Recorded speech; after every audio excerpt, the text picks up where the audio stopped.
Assalamualaikum warahmatullahi wabarakatuh. Kalau ada salam seperti itu apa jawabnya, Bu? Waalaikumsalam. Ustadz lain belum menyampaikan ya? Waalaikumsalam warahmatullahi wabarakatuh wa maghfirah wa rahmah. Wa rahmah itu dalilnya. Saya dapatkan dari guru saya dulu dari Madinah. Ya? Waalaikumsalam warahmatullahi wabarakatuh wa maghfirah wa rahmah. Catat, Bu, tahun depan saya kemari lagi insyaallah. Tahun 2025.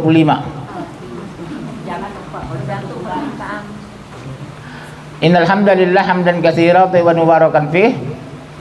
Asyhadu an la ilaha illallah wahdahu la syarikalah wa asyhadu anna Muhammadan abduhu wa rasuluh. Alhamdulillah kita bersyukur hari ini satu diberikan apa, Bu? Yang harus kita syukuri minimal 3 apa? Nikmat apa? Iman dulu. Nikmat iman dan Islam. Sehat kok nggak sholat neraka. Nikmat iman dan Islam. Ibu saya anjurkan jangan numpuk di situ dong, ke depan lah. Ini Bu kayak di KRL, nyender semua kayak KRL. Ibu-ibu maju aja ke depan. Nggak nyaman saya lihat ibu nyender gitu. Nggak bagus sebenarnya sering nyender, Bu. Pinggang itu nggak mandiri. Enak ke depan ini, Bu. Nanti dapat hadiah. Saya kasih kue 2. Kesini aja ya, Bun. Lebih enak. Ke depan ini dekat istri saya, dekat sini nggak apa-apa, Bu. Ini istri saya, istri muda saya. Istri tua belum ada. Kesini kadia tuh, kadia. Kalau nggak bisa bahasa Indonesia, bahasa Sunda, kadia. Meriki. Udah ya, Bu. 1 kita syukuri nikmat apa? Iman Islam. 2 nikmat sehat. 3 nikmat sempat. Ada yang hari ini punya sempat tapi nggak ngaji. Pada mengkaji Quran hukumnya fardu ain, lebih penting dari puasa Senin Kemis. Betul? Ini saya lihat orang Senin Kemisnya rajin, sodakohnya rajin, hijabnya syar'i, tapi ngaji malas. Ini wajib, Bro. Ya, Bro? Ini wajib. Ya. Senin Kemis itu ibu sampai meninggal berhenti nggak sholat Senin Kemis, nggak berdosa, Ibu. Namanya sunnah. Apa dia sini sunnah? Berpahala melaksanakan, tidak berdosa meninggalkan. Ini orang Indonesia yang sunnah diuber, yang wajib tinggal. Ngaji sepi, Senin Kemis ramai. Ini harus saya robah pola pikir kita. Yang bagus sunnahnya dilaksanakan, wajibnya laksanakan. Ya, Bunda, insya Allah. Nah, tema sekarang membangun surga dalam rumah tangga.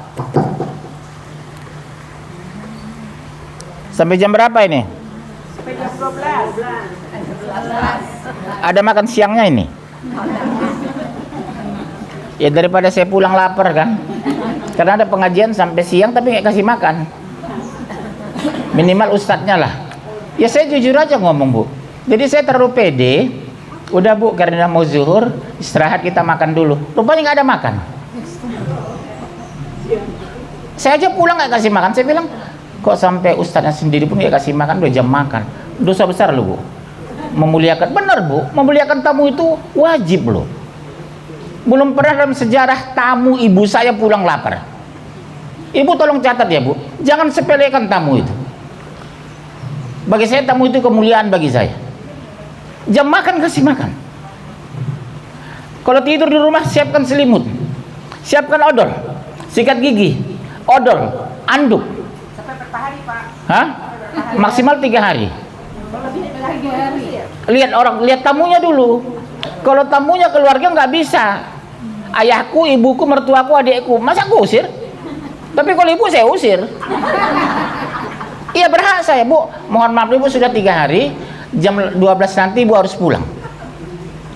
Iya itu boleh. Saya berhak ngusir ibu dari rumah saya lebih dari 3 hari. Tapi kalau keluarga nggak boleh.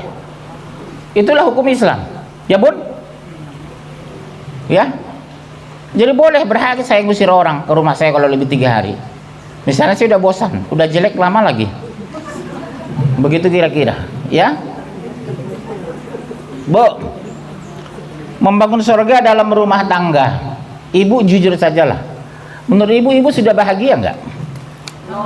Belum ya, subhanallah, jujur sekali. Apa yang mengganjal ibu berani jujur begitu? Apakah anak sering melawan, suami sering keluar malam, mertua pelit, apa kira-kira? Karena kadang suami bagus, anak patuh, tapi warisan belum dibagi, stres juga beliau. Betul ya? Menurut ibu yang paling banyak mengganjal di rumah apa? Anak melawan? Atau suami sering pulang malam? Atau mertua bawel? Banyak bu ujian dari kita. Ibu tahu nggak? Suami anak mertua itu ujian. Karena kita orang beriman, kita diuji. Mertua nggak ngaji, wajar. Apanya mau diuji? Pak, bagaimana supaya kita tidak diuji? Gak usah ngaji. Tidur di rumah, lalu. Tahu lalu? Turu. Tidur. Ya bunda ya. Kita rajin ngaji, oh makin diuji. Ustadz diuji berat. Ibu-ibu karena rajin ngaji diuji. Hijabnya bagus diuji. Dilecehkan, dicemeh, diperolok. Ustadz, kok saya sering diperolok teman saya, tetangga? Karena ibu rajin ngaji, diuji Allah. Benar ngaji atau santai? Ya bun, bersiap-siaplah menghadapi ujian. Cuma konsekuensinya kalau lulus kita surga, kalau gagal neraka. Yang paling enak kita kalau lulus surga loh, insya. Baik, buka Al-Quran. 1. Membangun surga dalam rumah tangga, mengajari keluarga untuk bertauhid yang benar. Bukan sholat bu, mengajarkan anak. Indonesia bangga, Pak Munzir, anak saya sejak 3 tahun sholat, tapi tidak mengenal Allah. Begitu kuliah di Jerman, di Perancis, di Itali, dia nggak sholat. Ternyata sholat karena mama, bukan karena Allah. Dia ternyata sholat bukan karena Allah. Nggak enak sama mama, nanti gua nggak sholat nggak kasih uang jajan. Nggak enak sama papa, nanti gua nggak sholat ke masjid, papa marah. Terus saya sholat karena tidak bertauhid. Kalau orang sudah bertauhid, ada atau tidak ada ibunya tetap sholat. Seperti anak saya kan di luar negeri, tetap saya awasi bu. Nak udah sholat, nak zuhur nak. Ini di Jerman udah sholat. Ini di Amerika udah waktu subuh nak. Tadi jamaah enggak. Awasi bu. Jangan ibu bertanya sering pertanyaan ibu-ibu. Nak sudah makan? Sehat nak? Ganti pertanyaan itu. Kamu sudah sholat nak? Tadi jamaah enggak nak? Itu yang ditanya bu, bukan makan. Makan itu nggak tanya juga, lapar makan sendiri dia. Coba mulai hari ini, kalau anak ibu luar kota atau luar negeri, kalau nelpon anak, pertanyaan sholat bukan makan. Kebiasaan ibu kan gitu kan bu, udah makan nak, makan apa nak? Saya nggak mau pakai itu lagi. Sudah sholat nak? Tadi jamaah nggak? Ke masjid nggak? Senin Kamis puasa nggak? Baca Quran nggak? Iya, baca Quran nggak nak? Iya, kita ganti pertanyaannya bunda ya. Mulai hari ini kita robah. Masalah anak itu lapar makan sendiri. Baik, cukup? Udah pulang kita.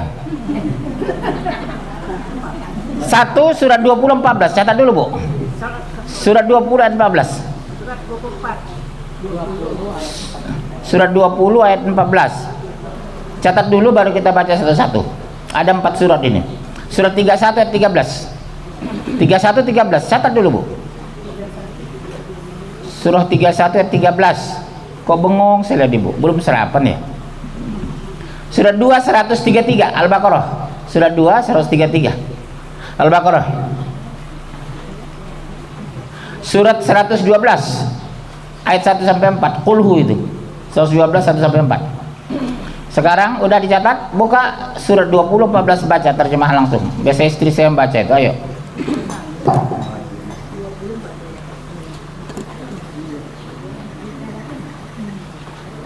Mana mic-nya, Bu? Mic-nya.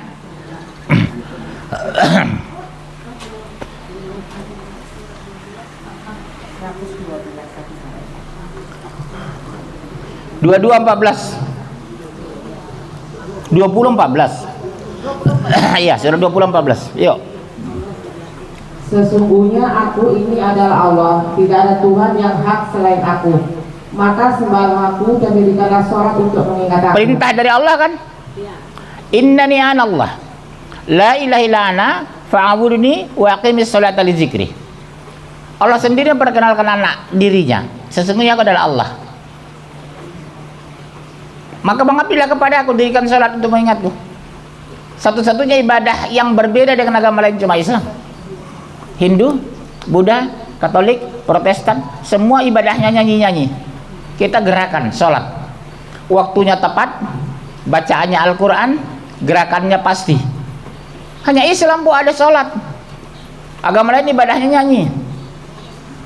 Kasihnya seperti sungai, kasihnya seperti sungai, haleluya, puji Tuhan, gitu ibadah mereka. Kita enggak sholat, betul?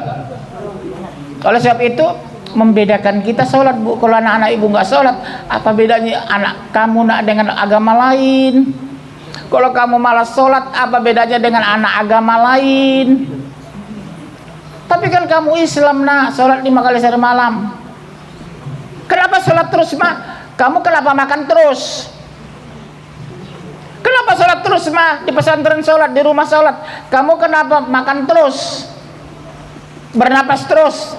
Kalau pesantren sholat, di rumah nggak mau sholat, nggak apa-apa. Tapi jangan bernapas. Kan gitu anak-anak. Udah di pesantren sholat, di rumah sholat. Di pesantren bernapas enggak? Di rumah bernapas enggak? Udah kok saya bernapas di rumah. Mati enggak? Matilah gua bernapas. Betul? Anak-anak sekarang pinter pun jawab. Kenapa sih mah di pesantren sudah sholat, di rumah sudah sholat? Ya, bilang boleh nak kamu nggak sholat, tapi jangan bernapas. Karena oksigen yang kamu hidup itu dari Allah. Bentuk syukur kita sholat. Bentuk syukur ibu jilbab. Makanya keluar rumah berhijab. Ini enggak ibu, ke tukang sayur nggak berhijab. Memang itu Pak De ibu. Sering saya pergok ibu-ibunya pelekan itu. Keluar rumah beli sayur, tukang sayur keliling nggak berhijab dia. Itu bule ibu kan enggak? Bikin emosi aja ibu ini. Surat 31 13.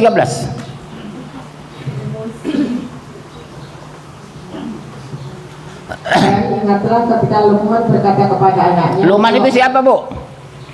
Dia bukan nabi, bukan rasul, tapi dimuliakan Allah dalam Al-Quran. Surah Luqman. Nama ibu ada nggak dalam Al-Quran? Ini Luqman begitu orang taat bu. Dia bukan nabi, bukan rasul, tapi namanya Masya Allah diabadikan Allah dalam Al-Quran. Surah Luqman. Betul? Terus ketika Luqman berkata kepada anaknya di waktu ia memberi pelajaran kepadanya, hai anakku, janganlah kamu mempersekutukan Allah. Sesungguhnya mempersekutukan Allah adalah benar-benar kezaliman yang besar. La tusyrik billah, inna syirka la zulmun azim. Bu, dosa terbesar mempersekutukan Allah. Itulah kebiasaan ibu-ibu di Indonesia.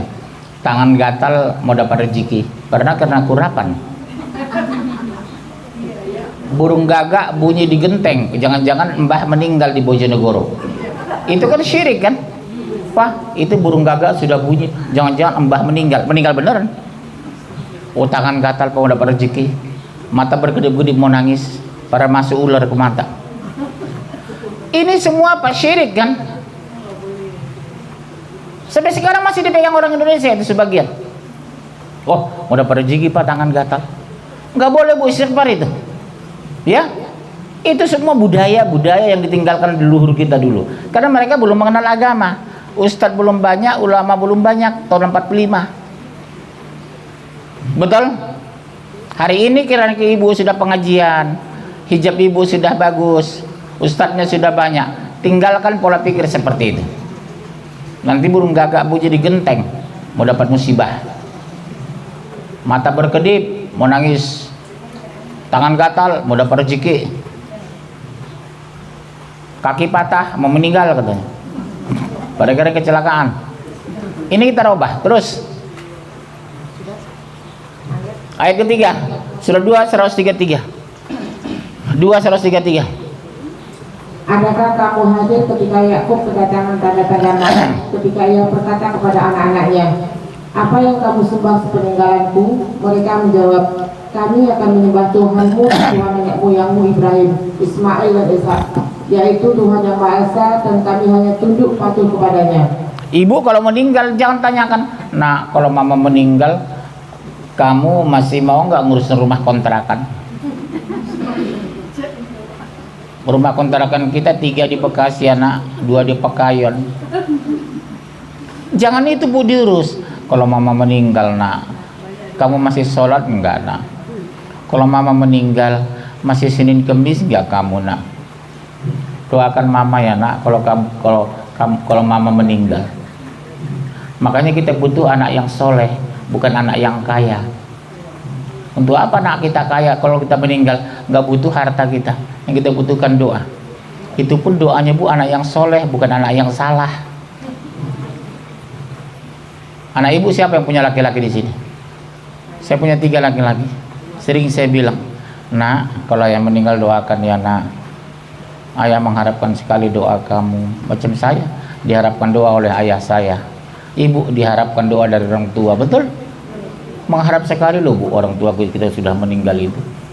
Setiap saat mereka mengharapkan doa di dalam kubur itu.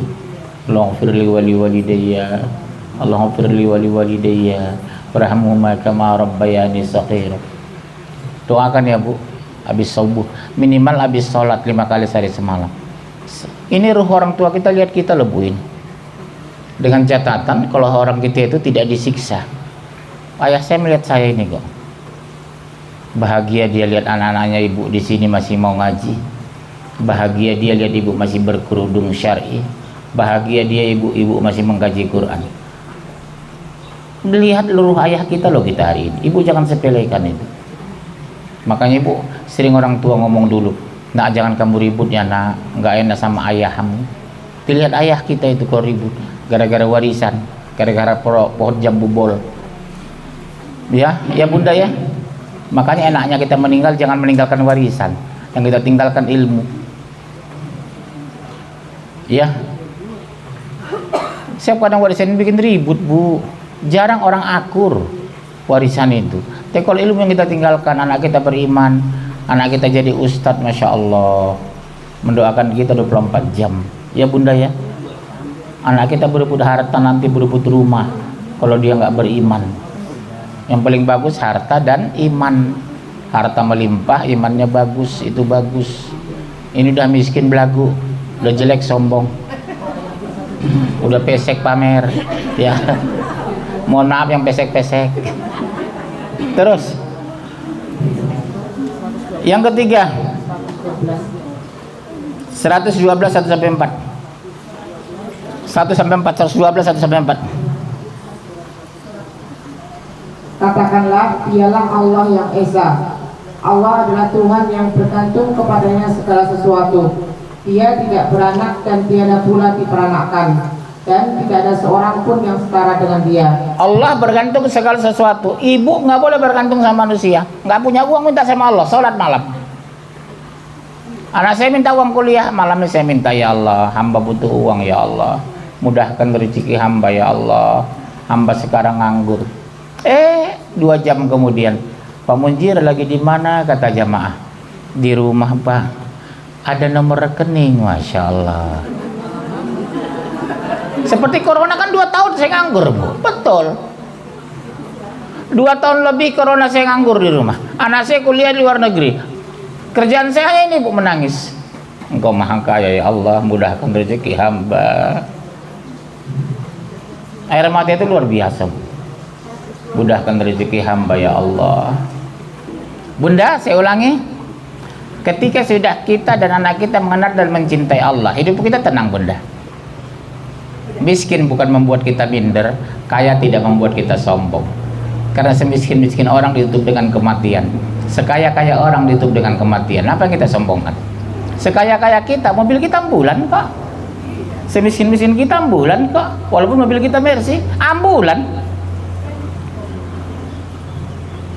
Dok, jenazah istri saya diantar sama Fortun. Nggak bisa pak, dia sudah jenazah ambulan. Betul? Terus apa yang membuat kita sombong? Ya bro, ya. Fungsi pengajian itu bu, meruntuhkan kesombongan, membuat kita rendah hati, tapi tidak minder, membuat kita pemurah, tapi tidak boros. Beda pemurah, beda boros. Jangan ibu samakan ya bu, pemurah dengan boros. Boros membeli sesuatu di luar kebutuhan. Kalau pemurah memberikan sesuatu karena kebutuhan. Itulah teori. Betul ya bun? Bunda hijab sudah 64 di rumah, jangan beli lagi. Ibu kan kalau nggak jilbab sepatu 17 pasang, jilbab 142. Asal ke mall lihat hijab dengan sepatu. Itu penyakit ibu-ibu. Nggak bisa gemetar dompetnya itu kalau lihat jilbab itu. Kalau kami laki-laki biasa bu, macam saya baju 10 tahun masih dipakai, celana 12 tahun masih dipakai. Kalau ibu-ibu malu, janganlah pak, kemarin sudah dipakai jilbabnya, kan gitu kan. Masya Allah. Ya namanya ibu-ibu sih. Kedua, mengajari keluarga untuk melaksanakan sholat. Karena sekarang anak-anak banyak menyepelekan sholat bu. Udah sholat nak, tar, kayak petasan. Sholat nak, tar. Suami ibu pun kadang begitu, nanggung. Sedang ngetik 2 lembar lagi. Pak udah masuk zuhur loh pak, jamaah loh pak, nanggung mah. Bahasa nanggung itu apa? Bahasa setan itu bu, lewat suami ibu. Itu bukan bahasa manusia sebenarnya itu bahasa setan. Ibu juga kadang pakai begitu, sedang masa rendang. Ma masuk zuhur sholat, nanggung pak, keburu rendangnya gosong, matikan kompornya. Habis sholat nyalain lagi. Solusinya apa pak kalau anak seperti itu? Didoakan, jangan diomelin. Ibu kira ngomelin menyelesaikan masalah, no, makin benci sama ibunya. Nak, demi Allah ya nak, 9 bulan lebih kamu dalam kandungan mama. Kalau kamu nggak sholat, kamu masuk neraka. Nggak tega mama lihat kamu neraka nak. Sholat ya nak, jangan bentak, jangan marahi, lembut sama anak. 9 bulan lebih nak, kamu dalam kandungan mama. Kemana-mana kamu mama bawa. Mama pingin kita sama-sama masuk surga nak. Lembut aja bu. Di luar itu apa? Doakan. Ketiga, tolong ibu pastikan siapa sahabat anak.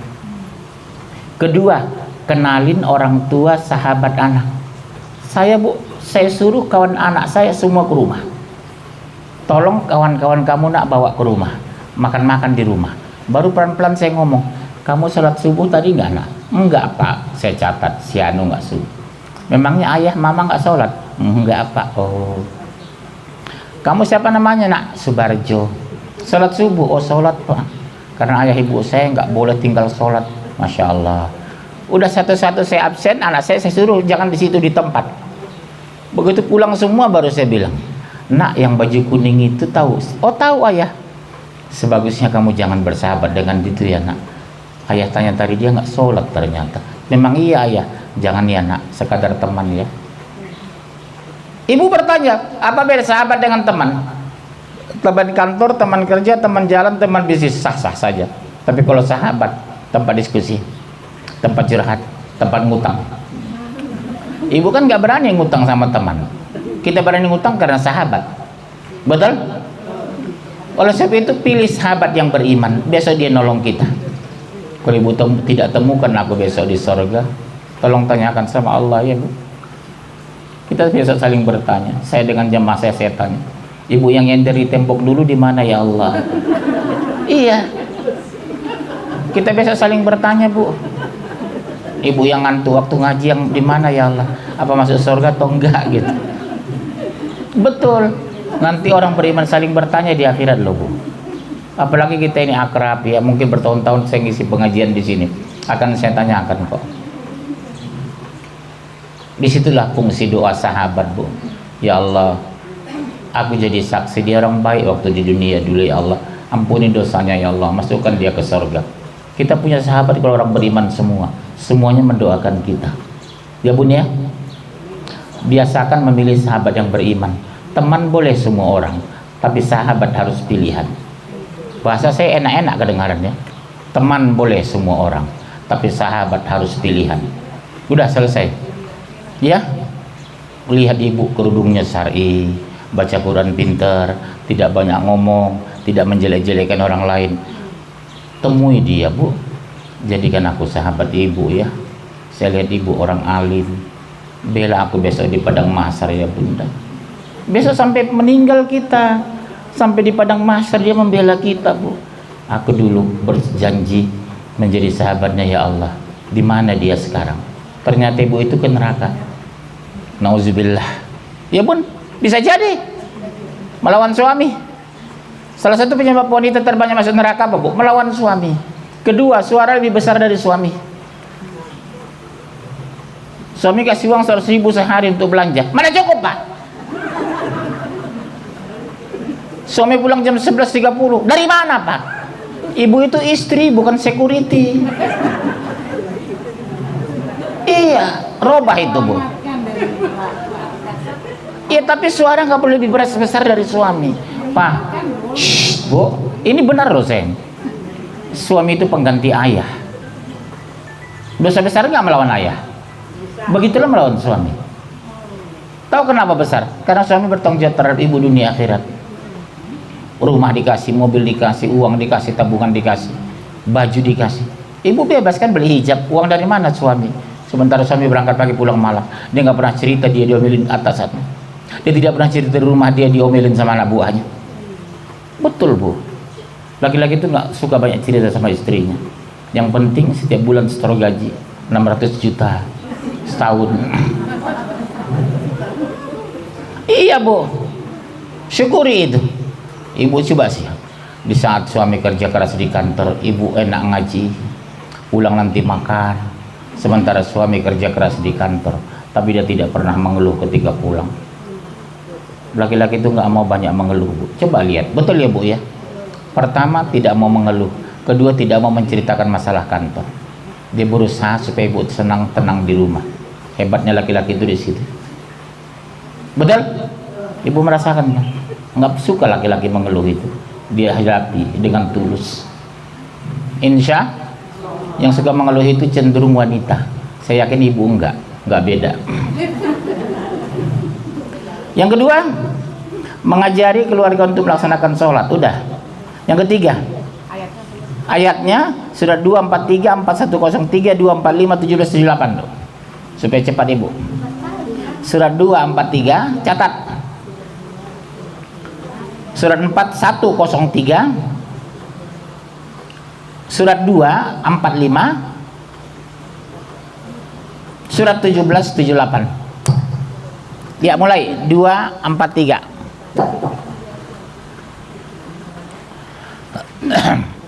Dan dirikanlah sholat, tunaikanlah zakat, dan rukuklah beserta orang-orang yang rukuk. Coba lihat, Bu, digabung, Bu.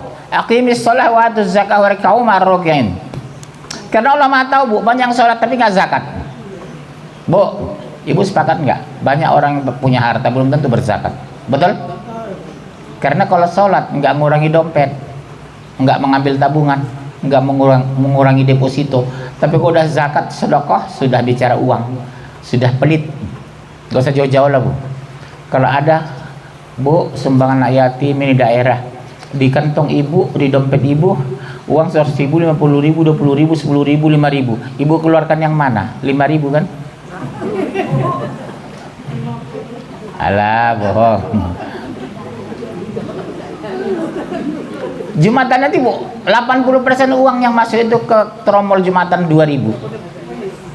Gajinya 60 juta, tapi nyumbang 2.000 minta surga. Nyumbangnya 2.000 Jumatan suami ibu, doanya setengah jam minta surga. Surga apa 2.000? 80%, Bu, uang Jumatan 2.000. 2.000, 5.000, 2.000. Saya dalam hati saya, subhanallah, kok tega ya nyumbang agama Allah 2.000. Kok Bapak, Bu? Kalau 2.000-nya sedekah. Nggak ada gimana gaji 20 juta. Ibu emosi aja saya dari tadi. Bukan nilainya, tapi ikhlasnya. Gimana ikhlas? Ya kalau 2.000-nya sedekah. Orang selembar. Saya ngaji sini bikin emosi aja. Iya. Orang saya lihat kok gini, Bu. Bukan takut nggak ikhlas, malu 2.000. Saya sekarang Kok tega ya masukin uang ke masjid 2.000? Itu kan bapak-bapak, ibu enggak bisa. Iya, ibu enggak sih, enggak beda. Kenapa saya tahu? Di masjid. Saya kan pengurus masjid. 2.000. Puluhan tahun nyumbang 2.000. Astagfirullah. Enggak punya duit dia kantor kok, Bu. Ya Allah, mati laku gara-gara ibu ini. Dipaksa, Bu. Ikhlas terus dipaksa. Yang maksa siapa? Hati kita. Kalau mengikut ikhlas, setan bilang 2.000 yang ikhlas. Rokok 20.000 dia. Kok bisa ikhlas?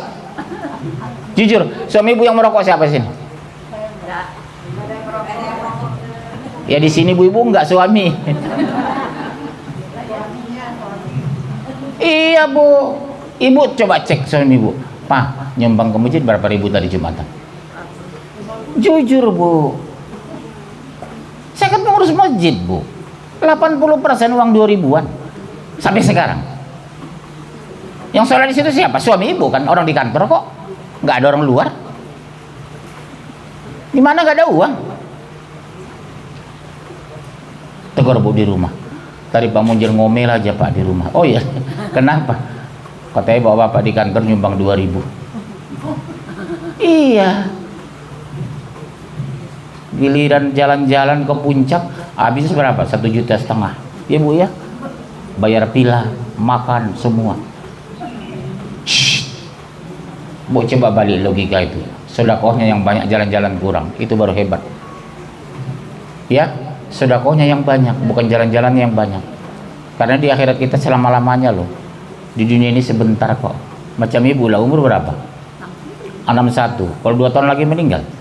Rasulullah 63 loh. Iya kan? Berarti 2 tahun lagi beliau maksimalin. Kalau 63 kan? Kalau 61,5, 6 bulan lagi. Iya. Kesempatan kita bersedekah. Hampir semua orang dikubur. Kembalikan aku ya Allah ke dunia agar aku bisa sedekah. Bukan dibilang sholat tahajud bu, bukan dibilang sholat istikharah, bukan dibilang puasa Senin Kemis. Kembalikan ya Allah aku dunia agar bisa sedekah. Gak ada bu orang mengatakan di kubur itu supaya aku sholat tahajud. Tahu kenapa bu? Karena kalau sholat tahajud Senin Kemis nggak menguntungkan orang, tapi kalau sedekah menguntungkan umat. Makanya selalu itu, ya Allah kembalikan hamba ke dunia agar bisa sedekah. Bu ingat ya, sedekah. Kapan sedekah yang terbaik terutama? Hari Jumat dan bulan Ramadan. Sedekah terbanyak setelah Ramadan apa Rasulullah? Ini bulan Sa'ban. Bulan Sa'ban sedekah terbanyak dalam Islam setelah Ramadan loh, sedekah terbesar. Jadi ibu banyak sedekah. Bentuk apa bu? Bikin nasi goreng lebih ikan lewat pemulung kasih goreng telur. Tukang sampah kasih nasi goreng, goreng telur. Sisa rendang kemarin yang ibu colong dari pesta kasih. Ibu kan kalau pesta ambil 2 rendang, 1 di bawah nasi, 1 di luar gitu. Ditumpukin rendang di bawah nasi, gundukannya tinggi, rupanya di bawah rendang tuh. Bu, kelakuan ibu kadang saya pantau itu. Iya. Yang kelihatan 1 rendangnya, rupanya di bawah nasi ada 1. Dibawa pulang. Bawa plastik ibu kalau ke pesta. Sekarang surat 1778.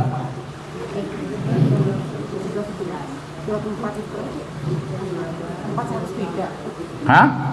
403 boleh. 403.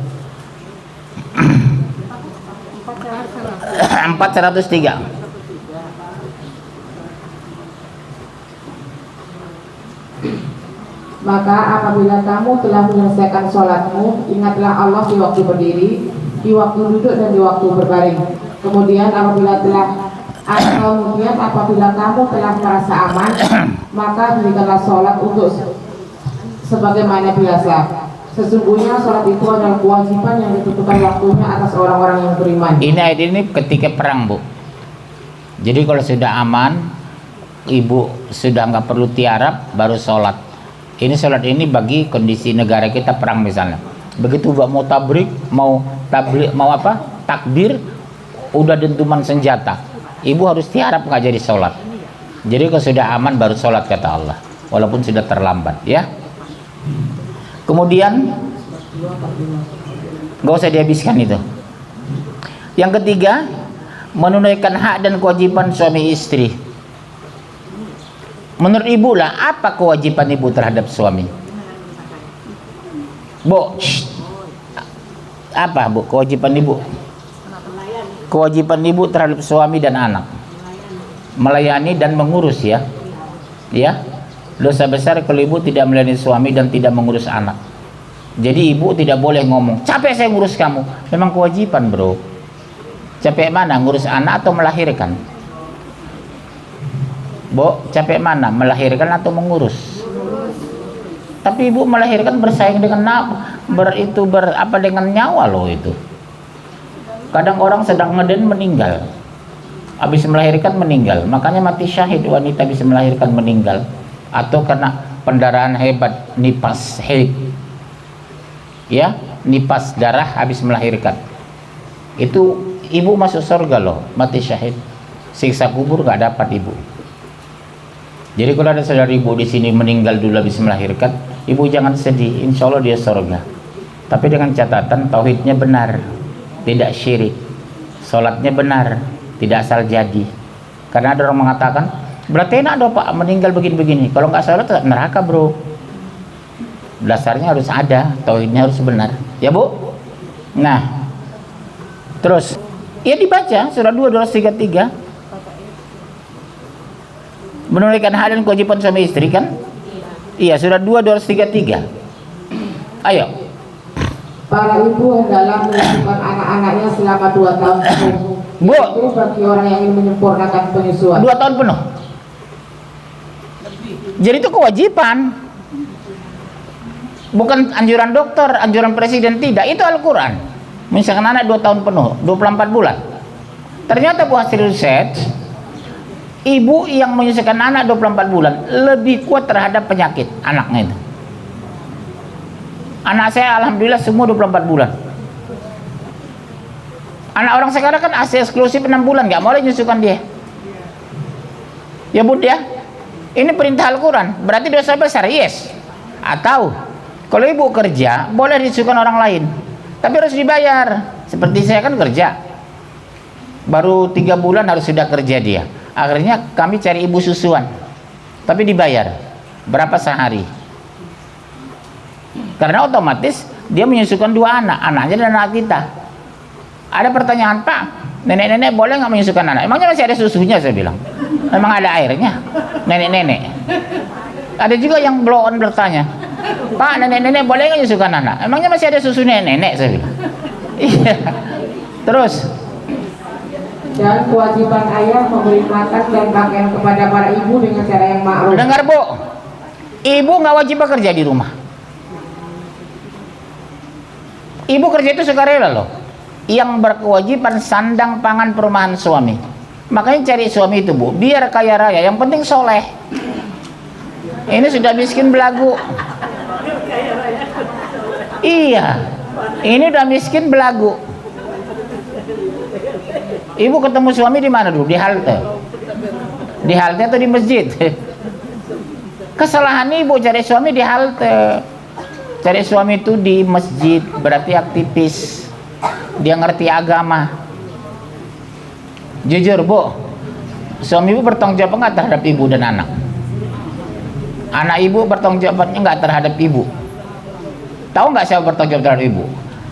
Sebelum menikah ayah kandung, sudah menikah suami meninggal anak laki-laki. Sekarang ngomong sama anak laki-laki sebelum suami ibu meninggal, di hari tua mama nanti kalau papa meninggal duluan, nah, demi Allah kamu bertanggung jawab sama mama. Istri kamu otomatis harus bisa diatur. Banyak anak ibu baik, tapi istrinya nggak benar, betul? Ngapain kamu kasih uang sama mama? Saya tegas sama anak saya, jangan dengarin istri gitu, saya bilang.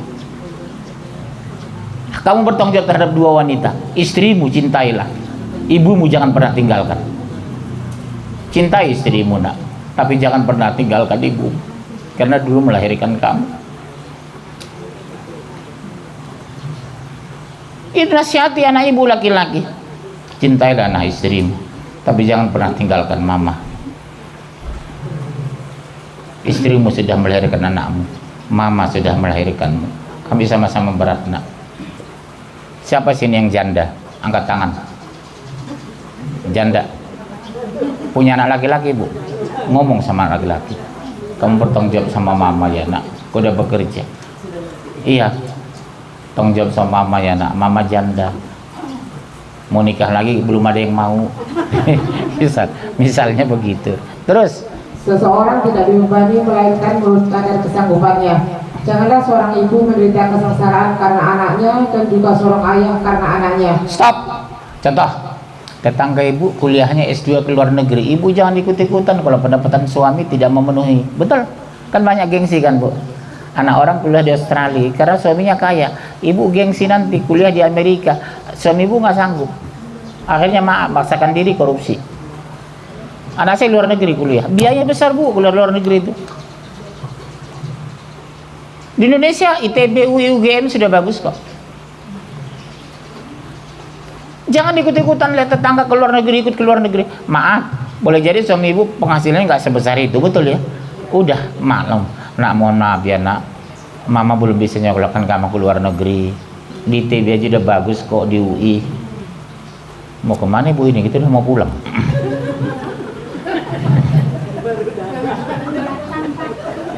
Kita doakan beliau ya kembali ke jalan yang benar. Kita udah mau pulang baru datang dia. Ya Bunda ya. Kalau pesta jam 7, jam 5 udah datang dia. Masya Allah. Jadi begini Bu menyikapinya, Bunda. Pastikan kalau hari ini hari ngaji, bangunnya lebih cepat, masanya lebih cepat.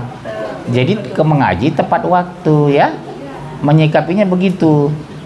Mungkin ibu bangunnya jam 5, kalau hari pengajian jam 4. Jadi jam 9 sudah matang, hari jam 10 kita mulai ngaji. Ya begitu Bu menyikapinya ya.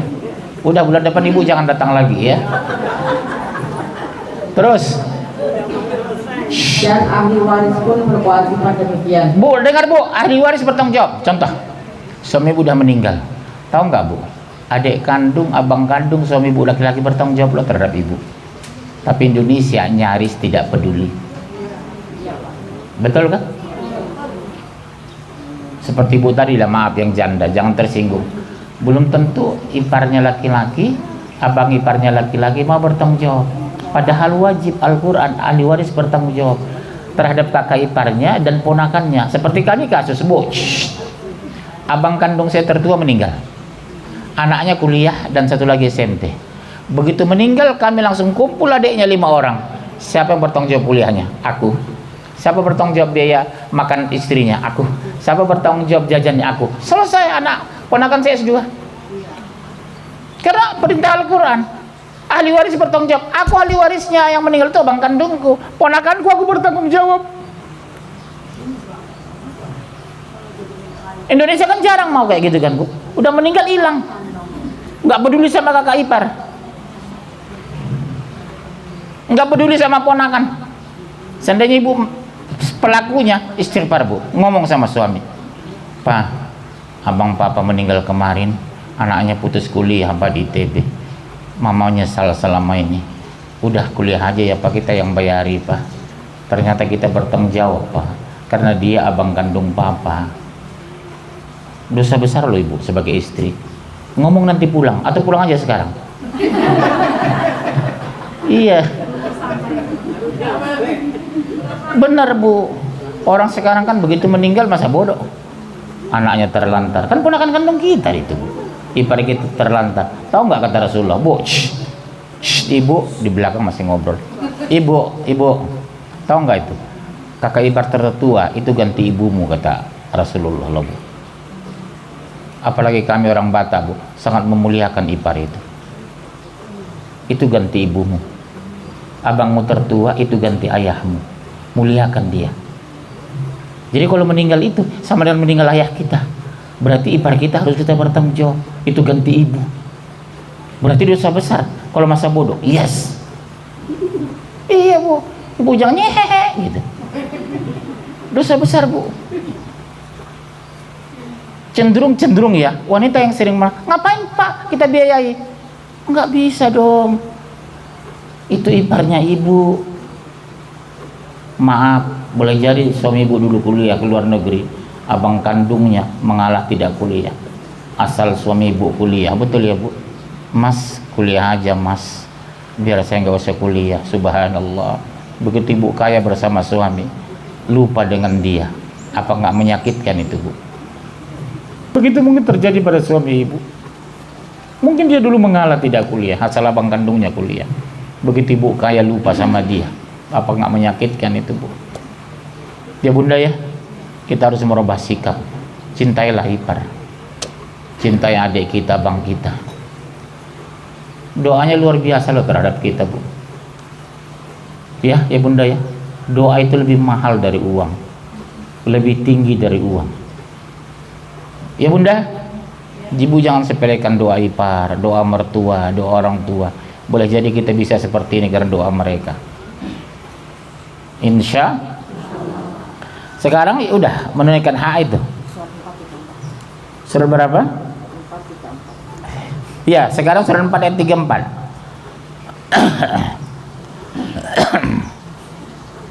Ya, 434. Kaum laki-laki itu adalah pemimpin bagi kaum wanita. Nah, memang pemimpin apa boleh buat? Ibu harus patuh sama suami. Koma, sepanjang suami tidak melanggar Al-Quran. Contohnya, Pak mau ngaji dulu, jangan mengaji. Oh, itu berdosa dia. Maaf ya Pak, saya harus ngaji Pak. Assalamualaikum. Papa makan duluan ya, ada ikan itu belum dimasak, masak aja sendiri gitu. Ada ikan kakap di kulkas, tolong dibersihin ya Pak gitu. Ibu terlalu itu. Terus Oleh karena Allah telah melebihkan sebagian mereka laki-laki atas sebagian yang lain wanita, dan karena mereka laki-laki telah menafkahkan sebagian dari harta mereka. Sebab itu maka wanita yang soleh ialah yang taat kepada Allah, lagi memelihara diri ketika suaminya tidak ada. dengar Bu, jadi besar dosa ibu suami nggak ada, ibu jalan-jalan. Kan kebiasaan, teh di mana atuh? Abdi mah Jakarta. Suami Abdi mah 3 hari ke Medan, jalan-jalan yuk ke Bandung. Sebar hari 2 hari. Tapi sebelum suami Abdi mah pulang, kita pulang duluan supaya jangan ketahuan. Itu kan kerjaan ibu kan. Jalan ke puncak besok, suami saya nggak ada di rumah.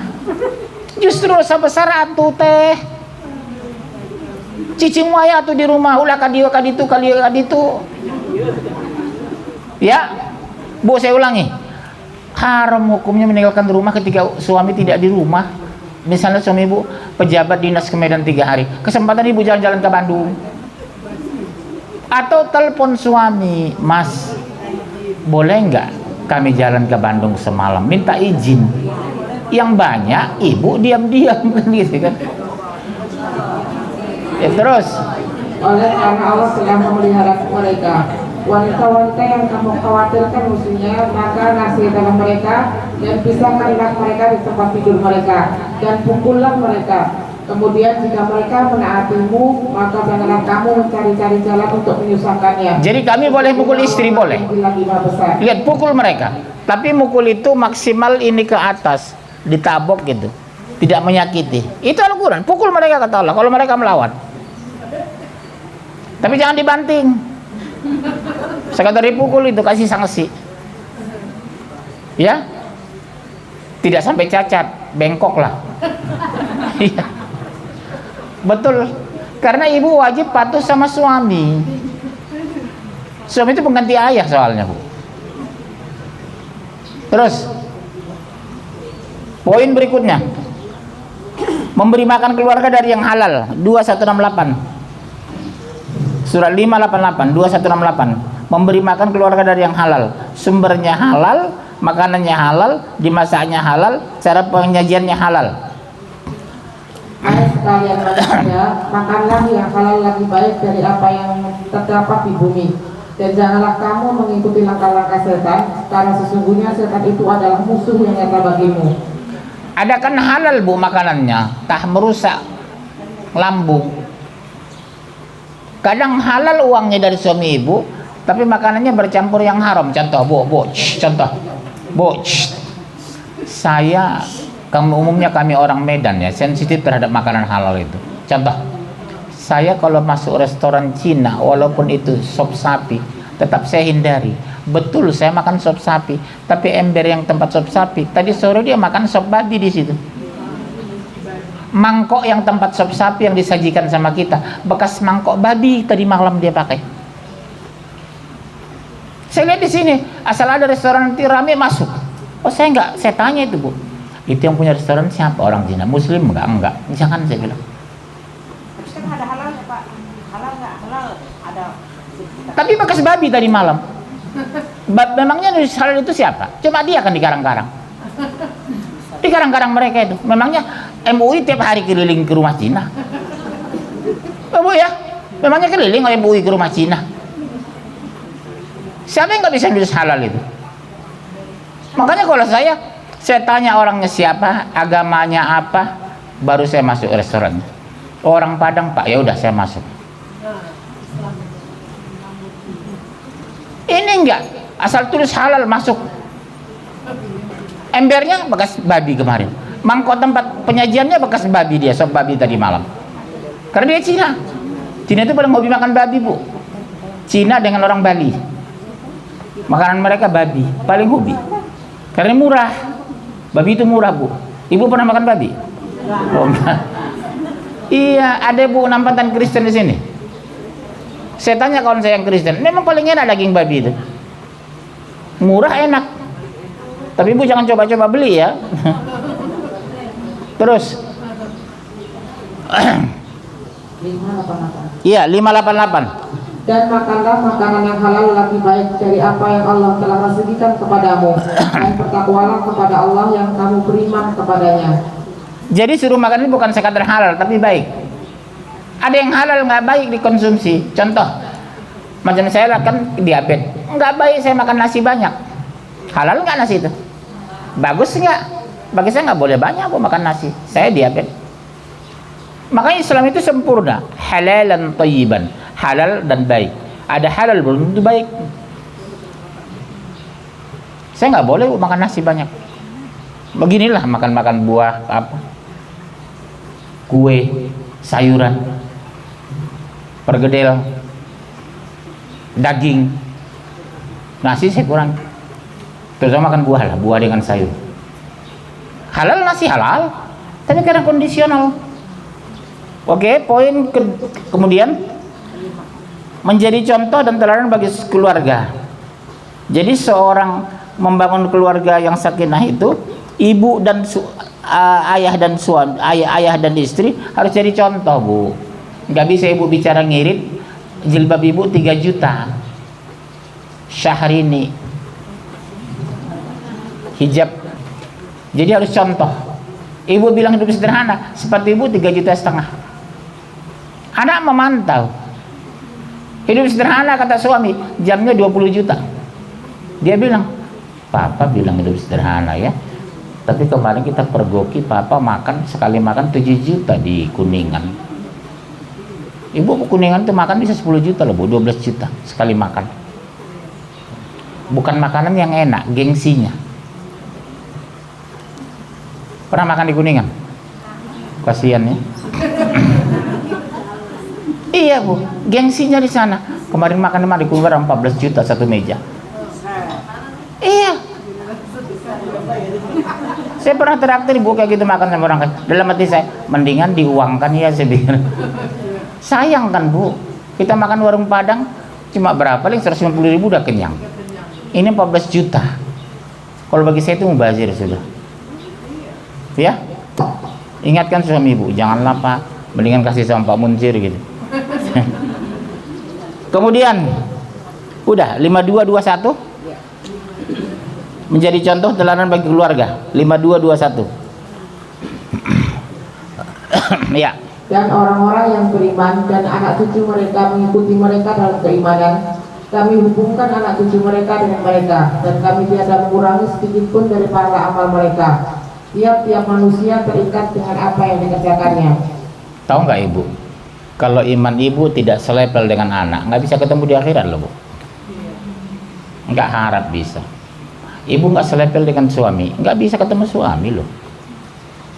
Jadi ngomong sama suami, Papa jangan tiap hari nonton TV baca koran. Baca Quran lah Pak. Sementara ibu-ibu saya yakin rajin habis maghrib baca Quran. Ya bunda ya, habis subuh baca Quran. Suami nggak nonton TV baca koran, nonton TV baca koran. Besok di akhirat kita nggak bisa jumpa Pak. Nggak tega saya lihat Papa besok neraka. Di surga itu ada Bu, diberikan jendela tempat mengintip. Sekarang intip orang penduduk neraka kata Allah. Begitu ibu lihat dari jendela surga, ternyata neraka itu suami ibu. Betapa menyakitkan. Ternyata di neraka itu anak ibu, nauzubillah. Menyakitkan kan Bu. Di antaranya siapa? Adik kandung ibu ternyata penduduk neraka itu. Nauzubillah. Makanya nasihati anak dan suami. Sholat ya nak. Nggak mungkin tega mama lihat kamu besok neraka nak. Ya bunda ya. Nasihati dengan lembut tanpa harus ngomel. Karena diomelin nggak selesaikan masalah. Kayak bebek lapar, kucuk. Diomongin aja bagus-bagus. Sholat ya nak, kamu neraka nak kok nggak sholat. Membedakan kita dengan orang kafir, sholat itu nak. Kita zakat, mereka zakat. Kita sedekah, mereka lebih banyak sedekah. Apa bedanya? Sholat. Poin terakhir, baru tanya jawab. Memperbanyak doa untuk kebaikan keluarga, masya Allah. Surat 25, 74, 14, 40, 37, 100. Memperbanyak doa untuk kebaikan keluarga. Jadi ibu banyak berdoa. Allah maghfirli wali walidayya warhamhuma kama rabbayani shaghira. Ya Allah, ampun dosa ibuku, ayahku. 25, 74. Orang-orang yang berkata, ya Tuhan kami, anugerahkanlah kepada kami istri-istri kami dan keturunan kami sebagai penyenang hati kami, dan jadikanlah kami imam bagi orang yang bertakwa. Berarti suami yang doain. Jadikanlah istri-istri kami Allah, anak kami imam bagi orang bertakwa. Bukan sekadar bertakwa, imam. Hijabnya benar, keluar malam nggak mau kalau nggak penting, bicara tidak banyak kalau nggak penting. Jadi ciri-ciri wanita itu Bu, tidak banyak ngomong, dia bicara kalau penting. Ya bunda ya. Karena salah satu penyebab wanita masuk neraka cangkem. Ibu tahu cangkem? Mulut. Iya Bu, hati-hati ya Bu. Tapi sekarang saya lihat cenderung nggak seperti dulu lagi. Kalau ibu-ibu dulu tahun 70-an 80-an asal ketemu ngomongin orang, kejelean mertua, kejelean suami, menjelekan ipar perempuan. Sekarang saya lihat udah jarang karena imannya makin bagus. Dulu tukang sayur itu Bu, saya sering nguping gitu kan, jele-jelein suami depan tukang sayur. Kok bisa tega ya? Ya. Tapi sekarang ibu-ibu udah jarang itu. Biasanya kalau ketemu nggak ngomongin orang lagi, karena agamanya sudah bagus, sudah pengajian. Ya, insya 1440. Ya Tuhanku, jadikanlah aku dan anak cucuku orang-orang yang tetap mendirikan sholat. Ya Tuhan kami, perkenankanlah doaku. Ya Allah, lagi-lagi sholat Bu. Jadi sholat nggak main-main. Karena beda kita dengan orang kafir. Pembeda kita dengan orang kafir, Furqan, hanya sholat itu. Selebihnya sama kita. Kemudian 37-100. Ya Tuhanku, anugerahkanlah kepadaku seorang anak yang termasuk orang-orang yang soleh. Masya Allah. Bahagia nggak Bu punya anak soleh? Pulang ke rumah dia, Assalamualaikum, Waalaikumsalam. Mama sudah makan belum? Mama mau ya saya beli nasi padang ya Ma. Subhanallah. Apalagi maaf ya Bu, suami ibu sudah meninggal. Tiap bulan ngirim uang dia, menangis. Saya merasa ibu saya waktu itu dulu, anak 7, semua sekolah. Ayah saya meninggal cepat. Kalau datang ke rumah bawa uang, bawa itu. Begitu ibu saya meninggal, 2 lemari bajunya Bu, dikasih anak-anak itu. Subhanallah. Ya, kalau ibu mendidik anak dengan tulus, hari tua ibu pasti bahagia, insya Allah. Didiklah dengan tulus. Nanti begitu suami ibu meninggal, ibu usia panjang, anak-anak mencintai ibu. Saya merasa ibu saya seperti itu dulu. Begitu ayah meninggal, ibu sendiri biaya kuliah anak-anak, tapi sabar dia. Begitu anak-anak semua berhasil, masya Allah, berlomba orang menyiapkan apa maunya ibu, masya Allah. Ya bunda ya, insya Allah. Baik, ada pertanyaan? Kalau nggak kita pulang. Iya banyak nih, 1, 2, 3, 4 ibu duluan, paling tua. Nanti baru ibu ya, ibu ya. Assalamualaikum. Waalaikumsalam warahmatullahi. Ustaz, tadi Ustaz sempat mengatakan kecuali kalau suami yang melarang istrinya untuk mengaji. Saya pernah dengar tempat suami saya. Oh iya. Karena Jauh kali. saat itu saya sering kalau pulang pengajian menceritakan apa yang saya dapat. Nah, terus saya menceritakan tadi Ustaz. Tapi menceritakan yang baik maksudnya kan? Baik atau tidak baik, pokoknya semua yang saya dapatkan saya ceritakan. Iya. Nah, saya menceritakan kata Ustazah tadi, kalau seorang suami itu punya uang dan istrinya meminta untuk kebutuhan anaknya dalam hal ini mungkin kuliah, kursus dan sebagainya, dia bilang nggak punya uang. Tapi si istri tahu kalau suami punya uang. Kata Ustazah, boleh kita mengambil uang suami tanpa izin. Kebutuhan untuk kesejahteraan rumah tangga atau kesejahteraan anaknya, kebutuhan anaknya. Kata Ustazah, boleh. Ngamuk suami bu? Terus suami saya bilang, saya pernah berapa kali ambil uang kamu di mobil karena kamu bilang nggak punya uang, tapi saya tahu di mobil banyak uang. Nah, kata Ustazah nggak apa-apa. Jadi ini tadi yang saya dapatkan, saya sampaikan ke kamu. Kalau kamu dan saya nggak dosa, karena Ustazah yang menjamin. Ustazah bilang nggak dosa. Iya. Itu nggak usah ngaji lagi kalau Ustazahnya kan kemarin. Itu kalau begitu gimana Ustaz? Jelaskan aja. Tapi yang pasti yang benar bu. Kalau untuk kebutuhan suami ada uang tapi pelit, boleh kita ngambil tanpa izin, boleh. Untuk belanja, untuk kebutuhan keluarga. Bagaimana mungkin uang hidup ada uang tapi nggak dikasih, betul kan? Kalau saya malah nggak pernah megang uang bu, transfer segala macam lewat dia. Semua uang, saya dari kecil nggak biasa megang uang. Jadi asal ada uang saya kasih. Kadang isi amplop aja saya nggak tahu. Nih, begitu baiknya saya di dunia ini, masya Allah. Ya ibu silakan, nama status. Assalamualaikum warahmatullahi wabarakatuh. Nama saya Ibu Eva. Ibu Padang ya? Ya. Wajah kelihatan itu. Anak saya 4, suami saya masih ada. Tadi Pak Ustaz bercerita tentang suami. Bagaimana dengan sebaliknya? Suami misalnya pengangguran, tidak pernah ngasih duit atau bagaimana? Apa yang harus dilakukan sama istri? Pertanyaan saya, nganggurnya karena pensiun atau karena faktor usia? Karena malas.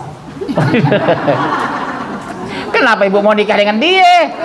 Saya cerita di sinetron banyak gitu. Masya Allah, dinasihati bu. Iya betul. Saya maaf ya bu, maaf sekali. Saya paling enak melihat laki-laki malas karena kewajiban kami. Tanya istri saya ini, kadang jam 3 sudah berangkat saya, jam 11 malam udah pulang demi anak dan istri. Ya maka maaf bu ya, kalau ibu punya wanita, anak wanita sebelum menikah pastikan calon mantu ibu punya pekerjaan dan mencukupilah. Bukan kita cewek matre, enggak, kebutuhan.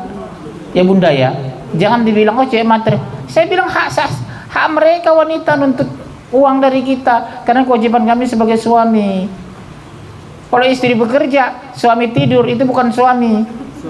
Maka solusinya apa yang saya minta? Solusinya yang nasihati, nggak ada perubahan, cerai. Ya, makasih Pak Ustaz. Iya, pulang dari sini cerai aja. Boleh gaji besok. Ya untuk apa punya suami kalau kita bertanggung jawab, betul kan? Mendingan cerai, cari ponakan Jokowi yang kaya. Udah cukup? Ya astagfirullah. Ini ibu ini terakhir.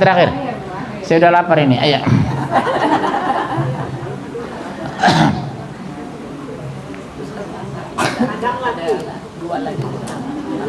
Oh iya. Ya. Saya mau yang Ustaz.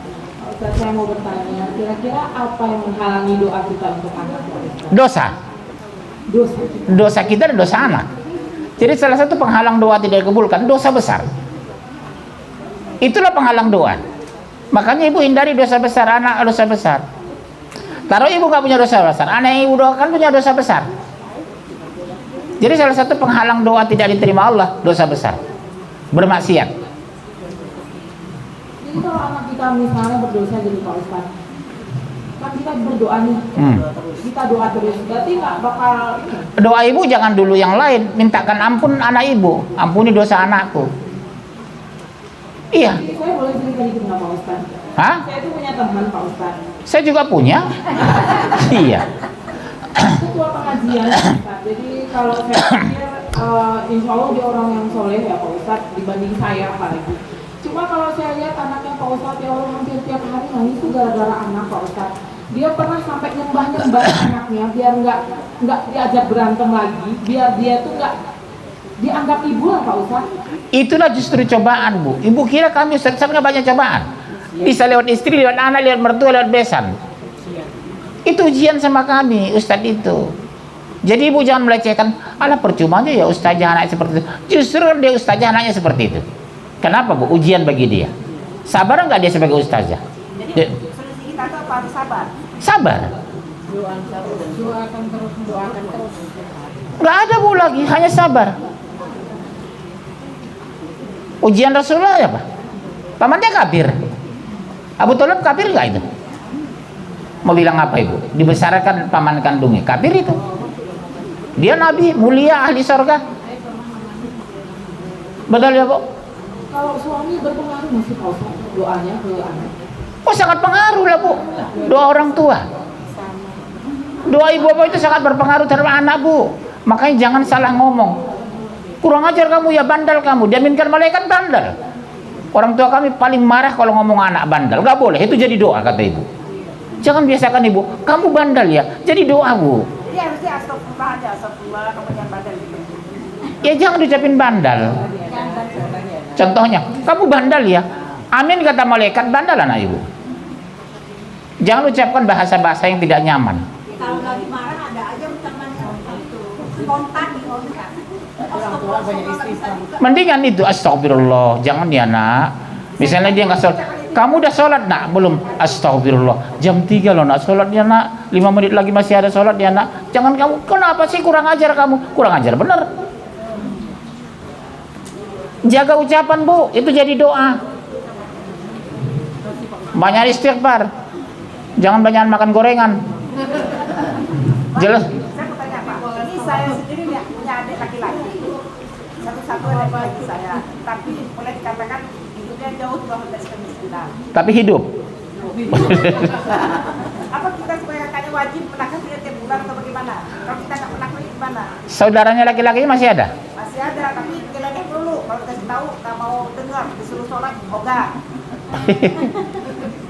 Kalau saya stop itu bantuan kayak gitu. Kalau saya ditanya, saya ancam itu.